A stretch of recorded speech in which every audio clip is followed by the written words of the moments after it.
उदाहरण 3। ठीक है, उदाहरण 3 पहले हम पढ़ लेते हैं। क्या कह रहा है?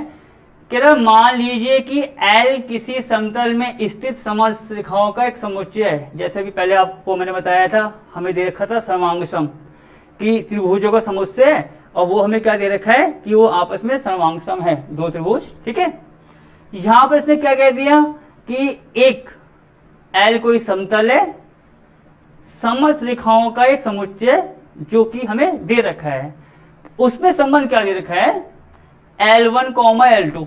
मतलब जैसे लाइन होती है, लाइन की स्पेलिंग होती है LINE, तो उसका फर्स्ट लेटर इसने बना दिया होगा लाइन का L1 और L2। मतलब L1 L2 यहां पर लाइन को दिखा रहा है या रेखा को। L1 L2 पर लंब है, मतलब जो संबंध है दो रेखाओं के बीच, वो हमें क्या दे रखा है कि अगर दो रेखाएं मैंने मान ली L1 और L2, कोई सी भी, बहुत सारी रेखाएं होंगी, तो उनमें संबंध दे रखा है कि L1 L2 लंब है, या आप इसको ये कह सकते हैं कि L1 L2 पर लंब है। वो आपको मैं बता दूंगा अभी। ठीक है, तो क्या इस संबंध को देखो और बताओ कि जो संबंध है सममित तो होगा, ना ये स्वतुल्य होगा और ना ये संक्रामक। ठीक है, तो स्वतुल्य, सममित और संक्रामक की हम इसमें जांच करके बताएंगे, और जैसे जैसे आते रहेगा वो उसका आंसर बनता जाएगा। ठीक है, तो हम इसको यहां पर करते हैं। जरा देखिए बच्चों, ये है हमारा उदाहरण 3। उदाहरण 3 दिया है, मतलब जो सवाल में दिया है ना, उसको तो पहले लिखना जरूरी होता है कि आखिरकार हमें क्या दे रखा है। L1, L2, वही दो बिंदु आ गए, जिसका मतलब मैंने बताया था ऐसा है कि L1 L2 पर लंब है। ठीक है बच्चों, मतलब संबंध जो दे रखा है दो रेखाओं के बीच, वो दे रखा है कि L1 L2 पर लंब है। अब जरा इसमें शुरुआत करते हैं किसकी? स्वतुल्य की। अब बच्चों जरा पहले करने से पहले इस बात का आप ध्यान देखना कि हमें क्या दे रखा है, तब आगे बढ़ते हैं। इसको करते हैं। संबंध दे रखा है कि L1 L2 पर लंब है। ठीक है, तो अब इसका स्वतुल्य क्या बनेगा कि प्रत्येक रेखा अपने आप के लंब है। मतलब जो बनेगा इसका वो क्या बनेगा कि प्रत्येक रेखा अपने आप के लंब है। जैसे यहां आप देखिए L1 L2 है, आपको मैंने स्वतुल्य क्या लिखाया? A, A, मतलब A का संबंध A के साथ। तो यहाँ पर L1 L2 है, तो इसका क्या बनेगा स्वतुल्य? L1, L1। फिर क्या आ जाएगा कि L1 L1 पर लंब है। और आपको ये बात पता होगी, कोई सी भी रेखा जो होती है वो अपने आप के लंब नहीं होती है। बस जो उसका स्वतुल्य बनना चाहिए वो क्या बनना चाहिए कि L1 L1 पर लंब है। और जबकि होता क्या है, कोई भी रेखा अपने आप के लंब नहीं होती है, तो इसका मतलब यहां पर स्वतुल्य संबंध हमारा गलत हो गया। ठीक है बच्चों, अब इसको लिखते हैं। स्वतुल्य क्या होगा आपका? L1, L1 does not belongs to R। अब आप इस बात का ध्यान देना, does not belongs to R का मतलब यहां पर ये हुआ कि ये जो स्थिति आएगी L1, L1 की, वो आर पर बिलोंग्स नहीं करेगी, क्योंकि आर तो हमें दे रखा है L1 L2 पर लंब है, और यहां पर कोई भी रेखा अपने आप के लंब नहीं होती है। तो आप इसकी नीचे लाइन भी लिख सकते हैं,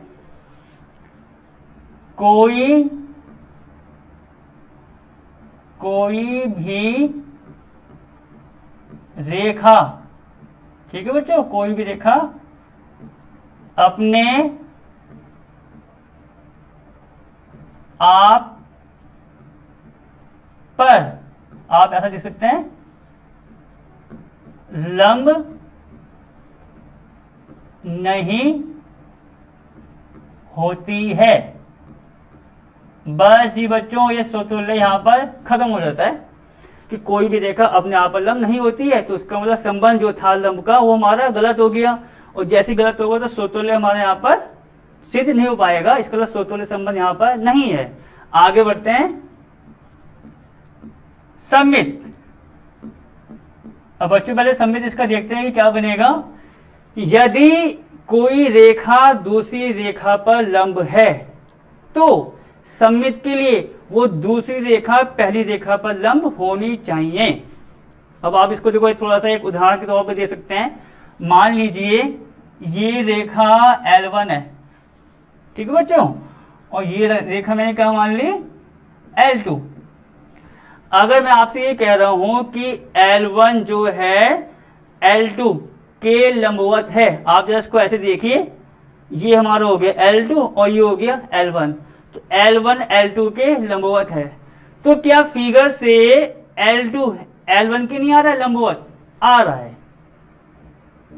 मतलब आप ही देखिए, देखो ये हमारा था L1, ठीक है, ये L1 था, तो ये L1 जो है वो L2 के आ रहा है लंबवत। ये L1 L2 मतलब ऐसे हो गया, आप ये समझिए ऐसे, ठीक है, L1 L2, तो L2 भी L1 के लंबवत होगा।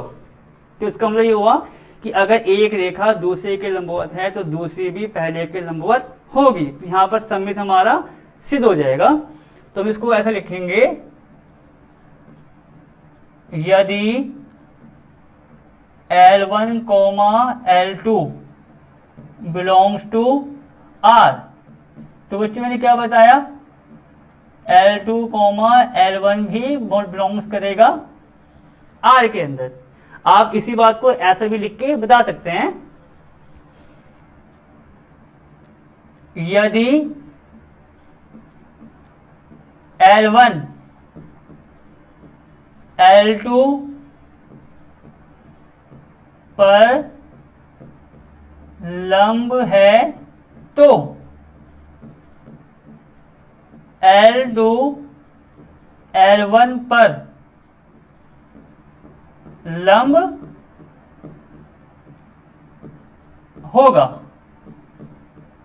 बस बच्चों समझे आप कि कोई भी रेखा अपने आप के लंब नहीं होती तो हमारा हो गया समतुल्य सिद्ध नहीं हुआ, ठीक है। कोई रेखा अगर दूसरे के लंबवत है तो दूसरी रेखा पहले के लंबवत हो जाएगी, तो यहां पर हमारा सममित सिद्ध हो जाता है। तीसरा हमारा आता है संक्रामक।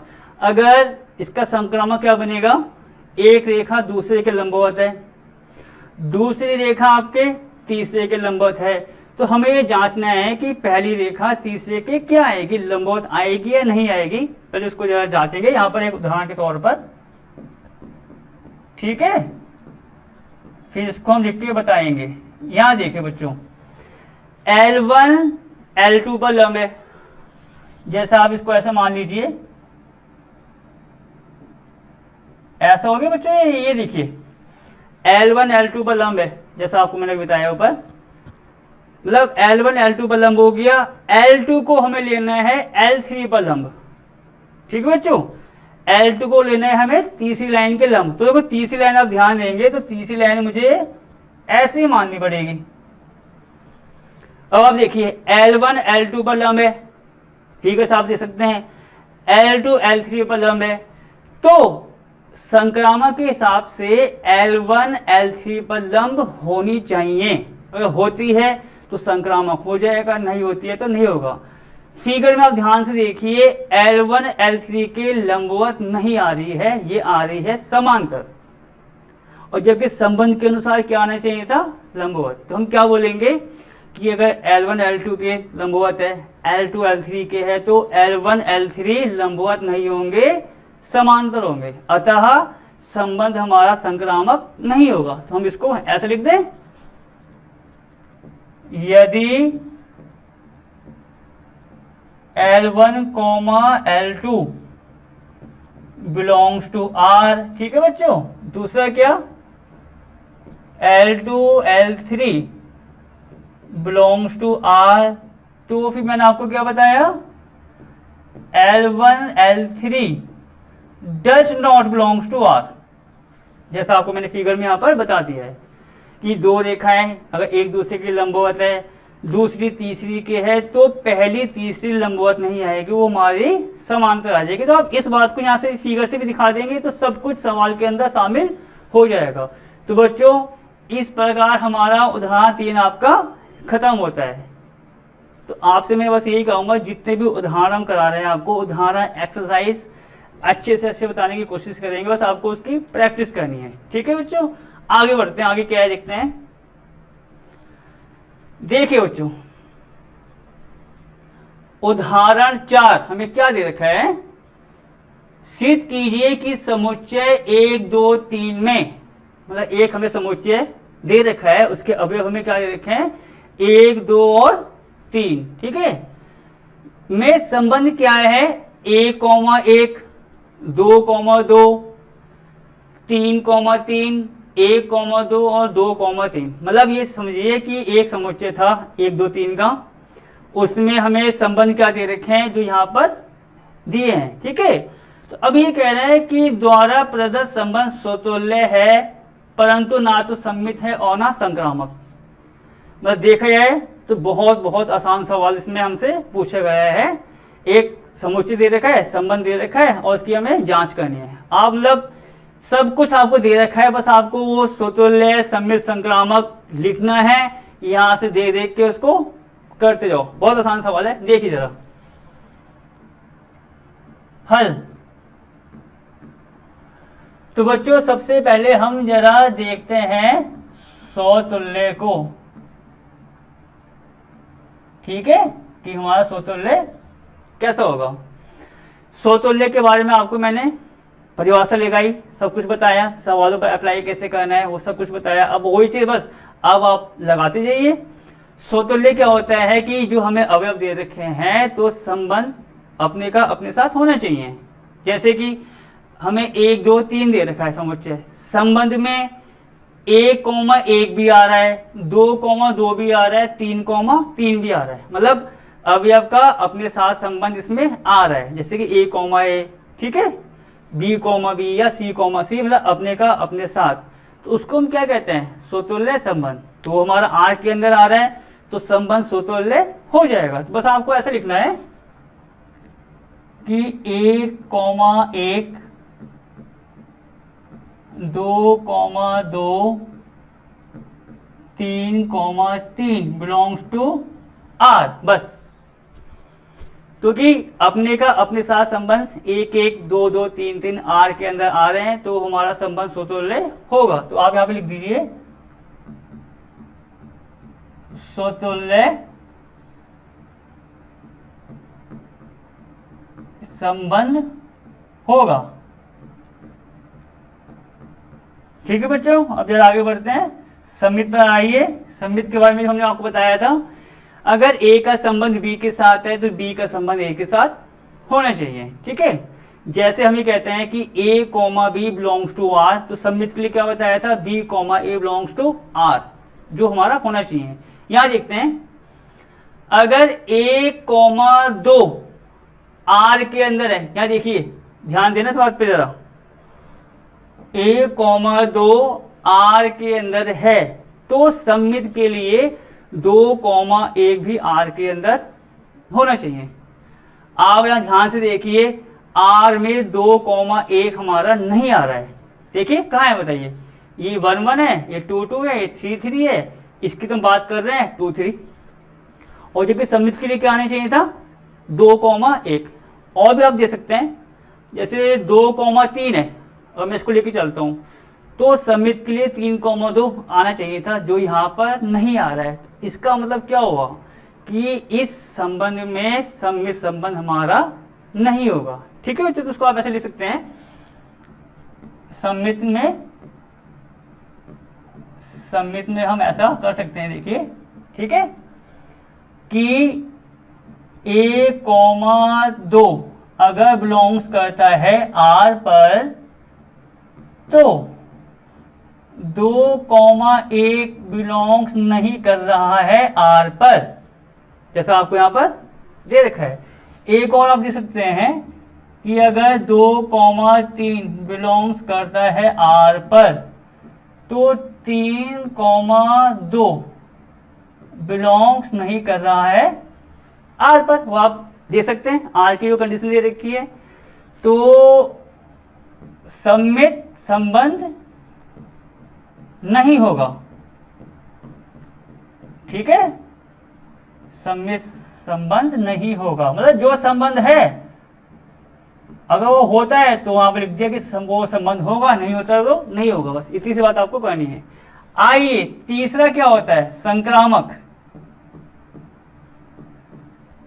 तो बच्चों संक्रामक संबंध की बात क्या होती है, ए का बी के साथ संबंध है, बी का सी के साथ है, तो ए का सी के साथ संबंध होना चाहिए। इस बात पर आप जरा गौर कीजिए।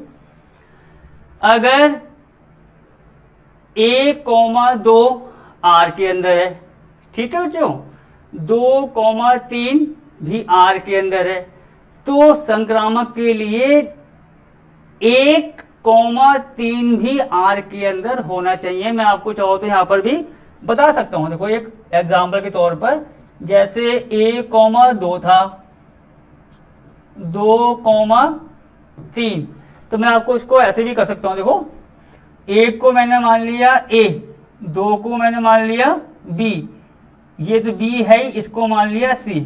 आप इसको ऐसे समझिए जो मैं आपको बताना चाह रहा था, a, b आर में आ रहा है, b, c आर में आ रहा है, तो संक्रामक के लिए 1,3 भी आर में होना चाहिए। अगर होता है तो संक्रामक हो जाएगा, नहीं होगा तो नहीं होगा। अब देखते हैं 1,3 आर में है या नहीं है। 1,3 कहीं पर नहीं आ रहा है आर के अंदर, तो इसका मतलब क्या होगा बच्चों कि जो हमें संबंध दे रखा है वो संक्रामक नहीं है। ठीक है, चलो इसको आप इस प्रकार लिख दीजिए कि अगर 1,2, 2,3 आर के अंदर है तो 1,3 आर के अंदर नहीं आ रहा है, और जब नहीं आएगा आर के अंदर तो क्या हो जाएगा, संक्रामक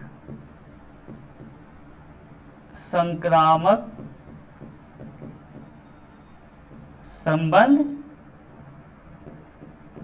नहीं होगा। ठीक है बच्चों, तो ये हमारा आपका उदाहरण 4 यहीं पर आकर खत्म होता है। हम जरा इस पर अब आगे वाले एक एग्जाम्पल को और देखते हैं। ठीक है बच्चों, आइए सवाल देखिए जरा। 4 सवाल हमने आपको करके बता दिए हैं, बस आपको उसका अभ्यास करके देखना है खुद। 5वां हमारा उदाहरण क्या दे रखा है, सिद्ध कीजिए कि पूर्णांकों के समुच्चय Z में, पूर्णांक आपको पता है क्या होते हैं, पूर्णांक जैसे 1, 2, 3, 4, प्लस का भी हो सकता है, माइनस का भी हो सकता है, या हमारा 0 भी। ठीक है, a, b, अब a और b के भी संबंध किस प्रकार दे रखा है, संख्या 2 a माइनस b को विभाजित करती है। मतलब पूर्णांकों का एक समुच्चय, उसमें 2 नंबर हमें दे रखे हैं, जैसे a और b, कुछ भी मान सकते हैं, पर संबंध क्या दे रखा है कि अगर हम a माइनस बी करें तो वो a माइनस बी संख्या 2 से विभाजित होना चाहिए। तो ये संबंध की कंडीशन है जिसको हम लेके चलेंगे।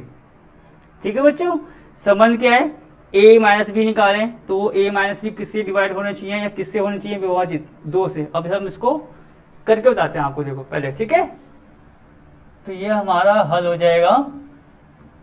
तो हल में पहले हम ये लिख दें, दिया है तो क्या दे रखा है, आर में दे रखा है a, b।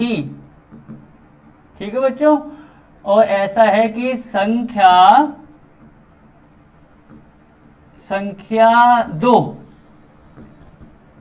a minus B को विभाजित करती है,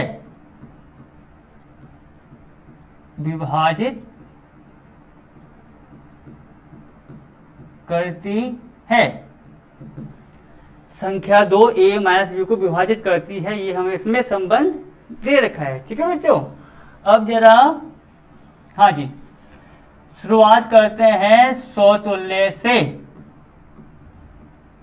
तो बच्चों समतुल्य को करने से पहले इसका समतुल्य हमारा किस प्रकार बनेगा उस पर हम पहले ध्यान देंगे। समतुल्य, अब आप देखिए कितने सारे हमने सवाल कर लिए, परिभाषा बता दी। समतुल्य क्या था, जो भी संबंध है वो अपने साथ होना चाहिए, जैसे a, a belongs to r। तो यहाँ पर a और b के बीच संबंध दे रखा है कि a माइनस बी विभाजित होगा 2 से। इस सवाल में समतुल्य क्या बनेगा कि a माइनस ए विभाजित होना चाहिए 2 से। तो बच्चों जरा इस पर ध्यान देना, a माइनस ए क्यों आया, क्योंकि a का संबंध a के साथ लेंगे। तो जब a माइनस ए करेंगे कितना आएगा बच्चों, 0 आएगा। और 0 जो है, जो हमारा नंबर 0 है वो 2 से आपका विभाजित हो जाता है। तो इसका मतलब यह है कि यहां पर संबंध समतुल्य हमारा हो जाएगा। ठीक है बच्चों, जो हम इसको फिर ऐसे लिखेंगे, समतुल्य हमारा a comma A belongs to R. हमने यहां पर लिख के बता दिया कि a comma A belongs to R. अब हम इसको इस संबंध के अनुसार लिख के और बता देंगे, a माइनस ए, ठीक है बच्चों, a माइनस ए संख्या 2 से विभाजित हो जाता है। ठीक है बच्चों, ये मतलब आप देखिए सिंपल सी बात थी, संबंध दे रखा है कि जो a माइनस बी आएगा वो 2 से विभाजित होना चाहिए। तो समतुल्य क्या बनेगा इसका कि a माइनस ए विभाजित होना चाहिए 2 से। तो मैंने क्या बताया कि a माइनस ए का मतलब कितना हुआ, 0, और 0 हमारा किससे हो जाएगा विभाजित, 2 से। और जब 2 से विभाजित हो जाएगा तो यहाँ पर समतुल्य संबंध हमारा आ जाएगा। ठीक है बच्चों, आगे बढ़ते हैं। सममित, सममित पर ध्यान देते हैं।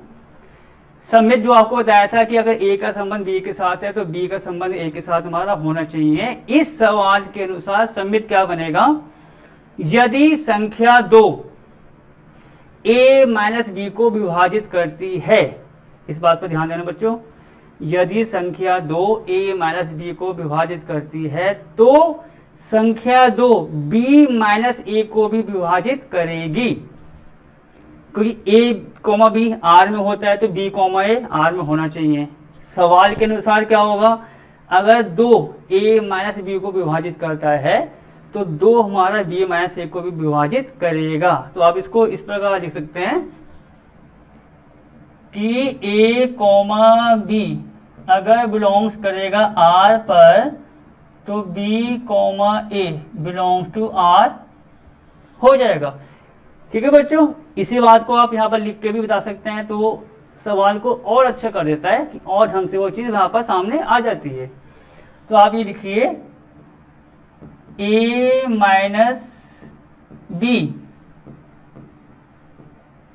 संख्या 2 से विभाजित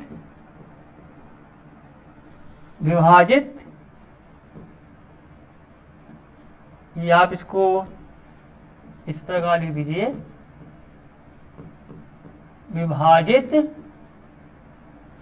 a माइनस बी संख्या 2 से विभाजित होती है। ठीक है बच्चों, इसका संबंध जो दे रखा था कि जो a माइनस बी है वो 2 से विभाजित होता है। अब जरा इसको हम वो a काम में कर रहे हैं, b माइनस ए बच्चों, b माइनस ए हम निकाल के बताएंगे। तो अब जैसे कि हमें a b का तो पता है कि भैया a माइनस बी संख्या 2 से विभाजित होती है, हमें मतलब है b माइनस ए से, क्योंकि b कॉमा ए का संबंध हम दिखा रहे हैं। तो b माइनस ए को बच्चों मैं ऐसे लिख दूं, माइनस ए माइनस बी। अगर आप इसको सॉल्व करेंगे खोल के तो वही हमारा आंसर आ जाएगा b माइनस ए। अब देखिए बच्चों, a माइनस बी संख्या अगर 2 से विभाजित होती है और b माइनस ए किसके बराबर है आपका, माइनस ए माइनस बी के, तो इसका मतलब क्या होगा कि अगर a माइनस बी आपका 2 से हो रहा है विभाजित तो b माइनस ए भी आपका 2 से विभाजित हो जाएगा। ठीक है बच्चों, तो यहां पर आप ये उदाहरण दे सकते हैं, माना a माइनस बी बराबर 4। 4 जो है हमारा 2 से विभाजित होता है। ठीक है बच्चों, इस पर ध्यान देना। तो फिर b माइनस ए वो हमारा आ जाएगा माइनस का 4। a माइनस बी को मैंने 4 मान लिया, तो b माइनस ए हमारा कितना आ जाएगा माइनस का 4। अब आप देखना चाहे 4 हो या माइनस 4 हो, कोई सा भी नंबर है वो 2 से आपका विभाजित हो रहा है। तो इसका मतलब क्या होगा, यहाँ पर हमारा सम्य संबंध होगा कि ए भी आर के अंदर है तो बी आर के अंदर है। और यहाँ मैंने लिखा दिया कि अगर ए माइनस बी संख्या 2 से विभाजित होती है तो बी माइनस ए को यहाँ लिखा, तो यहाँ पर ये लिख देंगे, इसलिए बी माइनस ए भी, ठीक है, 2 से विभाजित होगा। बस बच्चों, तो थोड़ा इसको आपने और अच्छी तरीके से करना है, जितना आप कर सकते हैं। स्वतुल्य, सम्मित और संक्रामक। अब बच्चों जरा इस पर ध्यान देना कि संक्रामक हमारा क्या बनेगा। पहले संक्रामक बच्चों मैंने क्या बताया आपको, बताइए कि क्या होता था वो। जैसे कि हम कहते हैं कि ए का संबंध बी के साथ है, ठीक है, ध्यान देना आपको। बी का संबंध सी के साथ है तो ए का संबंध सी के साथ हमारा यहाँ पर आना चाहिए। ठीक है, यहाँ पर इस सवाल के अनुसार संबंध क्या बनेगा, यदि a माइनस बी 2 से होता है विभाजित, b माइनस सी होता है 2 से, तो हमारा a माइनस सी भी 2 से विभाजित होना चाहिए। ठीक है बच्चों, तो हम इसको इस प्रकार करेंगे, यदि a comma B belongs to R, b comma C belongs to R, तब बच्चों क्या a कॉमा सी भी बिलोंग्स करेगा R के अंदर।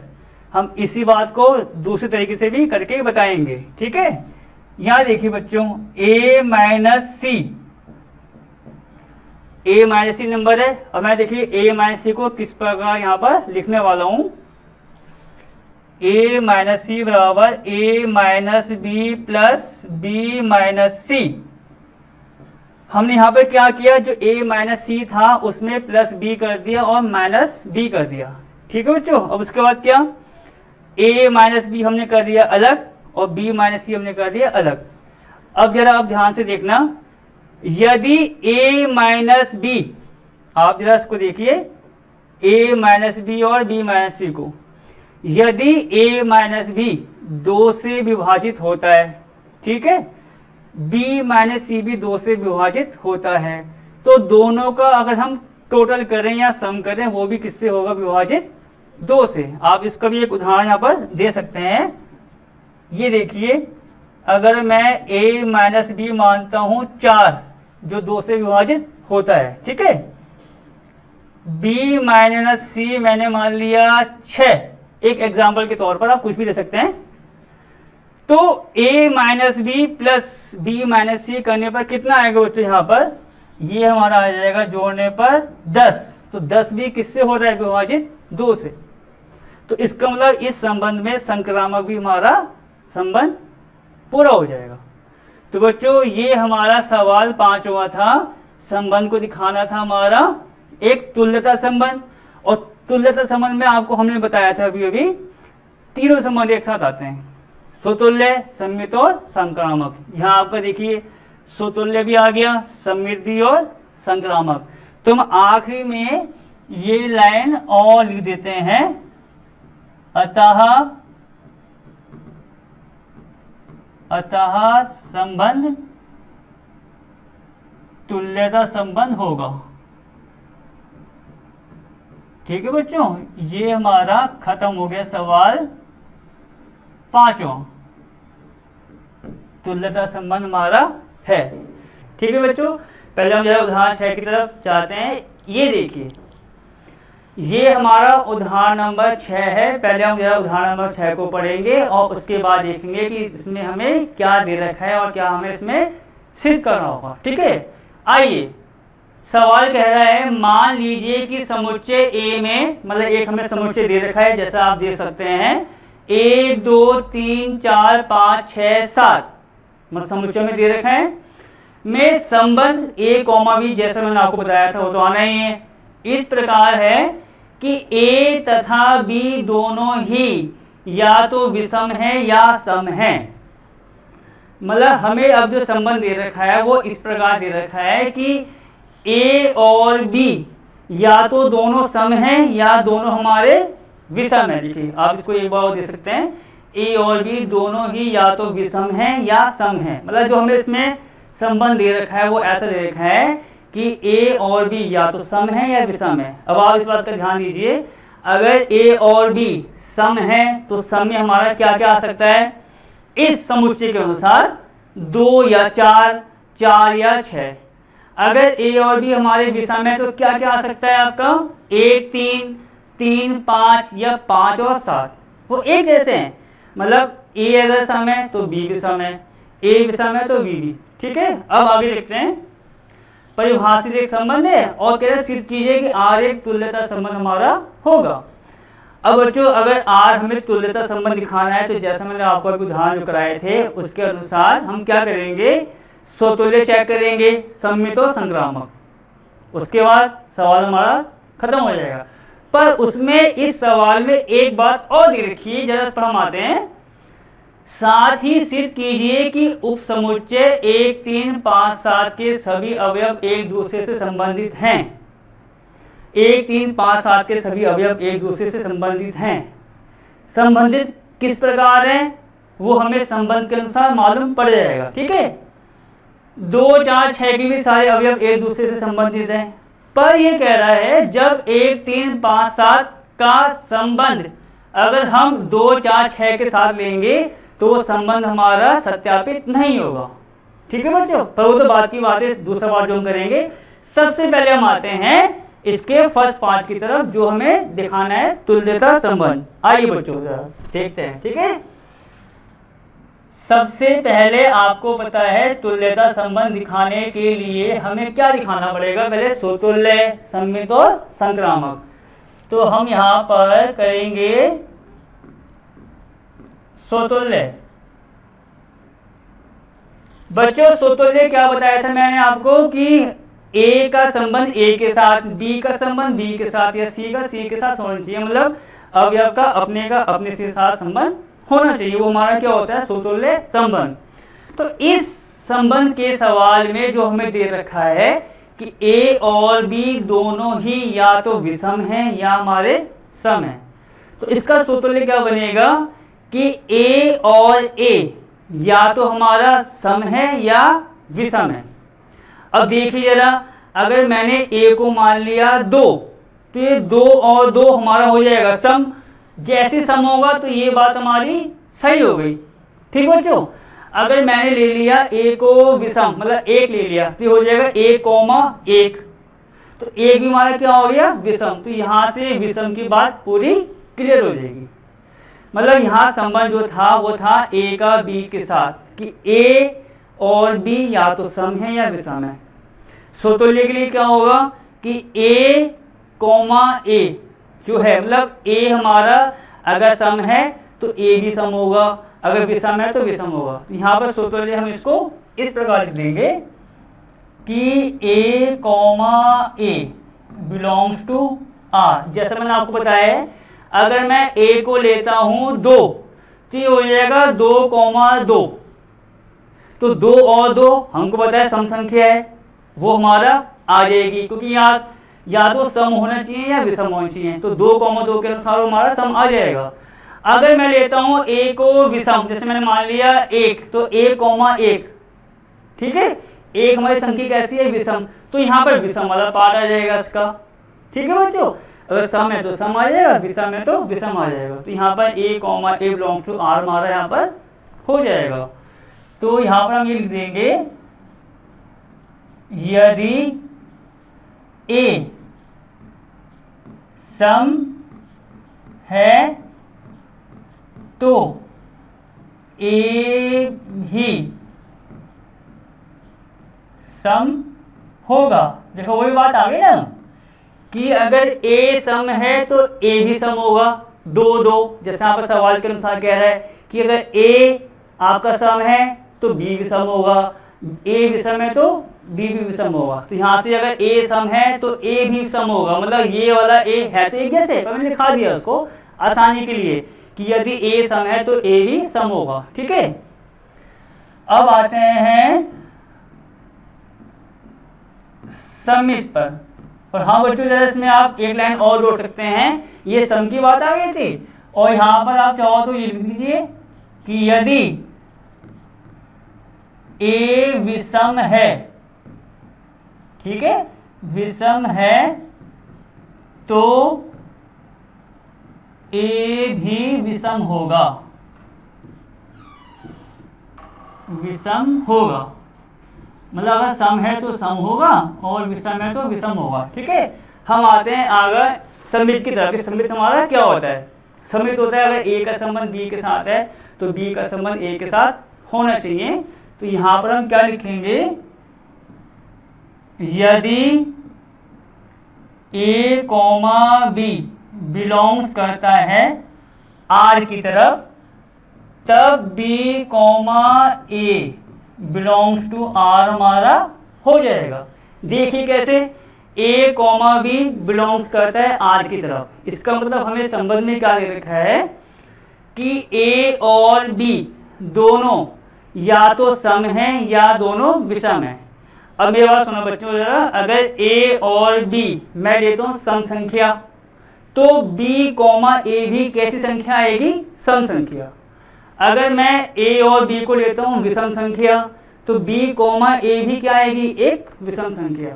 तो इस प्रकार मतलब क्या हुआ सवाल का कि अगर ए भी आर के अंदर है तो बी कॉमा ए भी आर के अंदर हो जाएगा। ठीक है बच्चों, अब जरा बढ़ते हैं इसमें, तीसरा जो हमारा होता है संक्रामक। तो संक्रामक बच्चों जैसे मैंने आपको बताया था कि अगर ए का संबंध बी के साथ होता है, बी का संबंध सी के साथ होता है, तो ए का संबंध सी के साथ आना चाहिए। ठीक है, तो अब देखिए इसका संक्रामक, जैसा मैंने आपको अभी इससे पहले के सवालों में करवाया था कि यदि A comma B belongs to R, इस बिलोंग्स का मतलब मैंने आपको बताया था अंदर होना या शामिल होना, कि ए कॉमा बी आर के अंदर है या ए कॉमा बी आर में शामिल है, आप कुछ भी कह सकते हैं। ठीक है, B comma C belongs to R. पहले हम जरा यहां तक का काम देख लें क्या हुआ। A comma B belongs to R, सवाल के अनुसार क्या होगा, या तो ए और बी होंगे सम या विषम। हम कोई एक केस लेके चलते हैं, ए कॉमा बी को मैंने ले लिया सम संख्या, ठीक है बच्चों, बी सी को भी मैंने ले लिया सम संख्या। तो सिंपल सी बात है कि हम ए और सी को निकालेंगे तो ए और सी भी क्या आएगी? एक सम संख्या। इसी बात को अगर हम सॉल्व करते हैं विषम के लिए, तो वो विषम के लिए हमारा बन जाएगा। तो अब यहां पर अगर ए भी आर के अंदर है, बी सी आर के अंदर है, तो ए सी भी आर के अंदर हो जाएगा। ठीक है बच्चों, हम इसको आगे देंगे कि A comma C belongs to R, कि यदि ए सम संख्या है तो ए भी सम संख्या होगी। उसी प्रकार अगर ए भी आर के अंदर है तो बी ए आर के अंदर होगा। और जो मैंने आपको अभी अभी बताया है कि यदि ए भी आर के अंदर है, बी सी आर के अंदर है, तो ए सी भी आर के अंदर आ जाएगा। जब तीनों संबंध आपके किसी संबंध में सत्यापित होते हैं, स्वतुल्य, सम्मित और संक्रामक, तो वो तीनों जब एक साथ आ जाते हैं, उन तीनों को हम क्या कहते हैं? तुल्यता संबंध। तो यहां पर आपका स्वतुल्य भी आ गया, सम्मित भी आ गया, संक्रामक भी आ गया, तो हम ये कहेंगे कि जो संबंध है तुल्यता संबंध हमारा हो जाएगा। तो आप यहां पर आखिरी में लिखना, अतः संबंध तुल्यता संबंध होगा। तो बच्चों ये हमारा उदाहरण जो छठा था, अगर मैं कहूं तो उसका फर्स्ट पार्ट यहां पर खत्म हो गया है। ठीक है, तो अब आगे बढ़ते हैं इसके सेकंड पार्ट की तरफ। सेकंड पार्ट आखिरकार हमें क्या दे रखा है, ये कह रहा है सवाल, सिद्ध कीजिए कि उपसमुच्चय 1, 3, 5, 7 के सभी अवयव एक दूसरे से संबंधित हैं। अब बच्चों जरा इस बात पर गौर करना, ये कह रहा है 1 3 5 7 के सभी अवयव एक दूसरे से संबंधित हैं। तो यह संबंधित जो शब्द आ रहा है उस पर ध्यान देना। आप यहां संबंध का मतलब है जो सवाल में दे रखा है। हमें सवाल में हमें क्या दे रखा है कि ए और बी या तो दोनों हमारे सम हैं या हमारे दोनों विषम हैं। ठीक है बच्चों, अब यहां पर आइए, 1 3 5 7 के सभी अवयव एक दूसरे से संबंधित हैं। तो जो हमें संबंध दे रखा था, अभी जो हमने सवाल किया है, फर्स्ट पार्ट किया है, वो संबंध क्या दे रखा था, अवयव या तो आपके विषम होंगे या सम होंगे। तो 1 3 5 7, इस 1 3 5 7 में जो हमारे अवयव आ रहे हैं वो कैसे आ रहे हैं, विषम। तो यहां से विषम की बात आपकी क्लियर हो गई कि ये जो उपसमुच्चय है ये किसका है, विषम का है। ठीक है, आगे बढ़ते हैं। उपसमुच्चय 2 4 6। अब बच्चों देखो 2 4 6 में अवयव कैसे आ रहे हैं, सम आ रहे हैं। तो यहां किसकी बात सिद्ध हो गई, सम की। ऊपर वाले में विषम के लिए उपसमुच्चय ठीक हो रहा है, संबंध इसमें आ रहा है। दूसरे वाले में सम के लिए आ रहा है। ठीक है, अब तीसरे में क्या हुआ, ये कह रहा परंतु 1 3 5 7 का कोई भी अवयव उपसमुच्चय 2 4 6 के किसी अवयव से संबंधित नहीं है। इस बात को आप जरा एक बात और ध्यान देना, जो संबंध में दे रखा है अवयव का वो इस प्रकार है, या तो वो विषम हो या सम हो। वो आपसे ये तो नहीं कह रहा कि एक विषम है और दूसरा सम है, वो ऐसा नहीं कह रहा। वो कह रहा या का मतलब होता है इनमें से कोई एक चीज हो, या तो सम हो या विषम हो। अब देखें ना बच्चों, यहां पर 1 3 5 7 को अगर मैं 2 4 6 के साथ लेता हूं तो क्या दिक्कत आएगी। अगर मैंने ले लिया 1 और 2, तो एक तो हमारी संख्या कैसी है, विषम, और 2 कैसी है, हमारी सम है। और सवाल में क्या दे रखा था कि संबंध हमारा या तो सम का हो या विषम का हो। तो इसका मतलब क्या हुआ, 1 3 5 7 तो हमारा जो है वो आपका संबंधित होगा एक दूसरे से, 2 4 6 भी हो जाएगा, पर ये आपस में नहीं होंगे। तो हम इसको इस प्रकार लिखेंगे, 1 3 5 7। ठीक है बच्चों, 1 3 5 7 एक दूसरे से संबंधित हैं, क्योंकि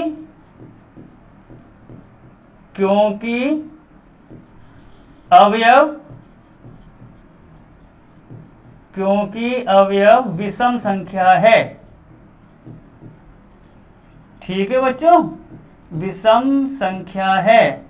बस मेरा मतलब ये था कहने का कि अगर विषम है तो विषम होने चाहिए या सम होने चाहिए, एक साथ नहीं आएंगे कि सम भी आ रहा है और विषम भी आ रहा है। ठीक है, दूसरा हमारा क्या होगा, 2 4 6 एक दूसरे से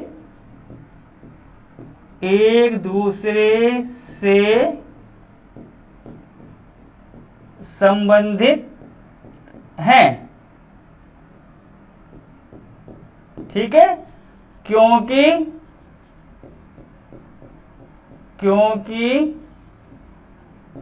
अवयव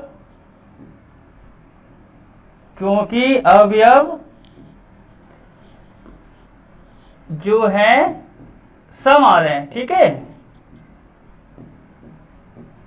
सम संख्या है। और जो तीसरा पार्ट जिसमें कह रहा है कि वो एक दूसरे से संबंधित नहीं होगा, वो आप इस प्रकार लिख सकते हैं, 1 3 5 7 जो समुच्चय है और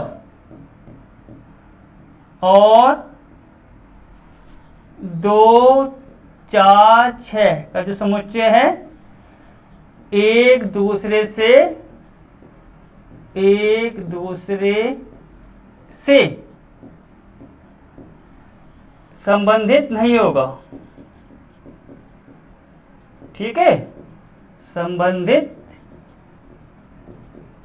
नहीं होगा। तो बस बच्चों इसमें और कुछ नहीं था, ये था कि अगर हम ले रहे हैं 1 3 5 7, तो 1 3 5 7 में हमारी संख्या कैसी आ रही है, विषम। दूसरे में हमारी आ रही है सम, पर आपस में वो एक दूसरे से संबंधित नहीं होंगे, क्योंकि अगर मैं एक नंबर ले रहा हूं 1 और दूसरा लेता हूं मैं आपका 2, तो उसमें सम भी आ जाएगा और विषम भी आ जाएगा, जबकि सवाल के अनुसार या संबंध के अनुसार या तो हमको सम लेना है या विषम लेना है। ठीक है बच्चों, तो ये आपका उदाहरण जो हमारा 6 था वो यहाँ पर आके खत्म होता है। अब हम अगला जो अगली हमारी क्लास होगी उसमें हम प्रश्नावली के सवाल शुरू करेंगे, और हम बस ये कहेंगे आपसे जितने आपको उदाहरण कराए गए हैं उसके फलनों के प्रकार तो बाद में आएगा, संबंध के प्रकार जो हमने आपको कराए हैं उसकी परिभाषाएं कैसे कैसे इसको लिखना है वो आपको अच्छे से आना चाहिए। ठीक है बच्चों, तो अगली क्लास में हम पढ़ते हैं प्रश्नावली 1 के सवाल हमारे आएंगे संबंध के। ठीक है बच्चों।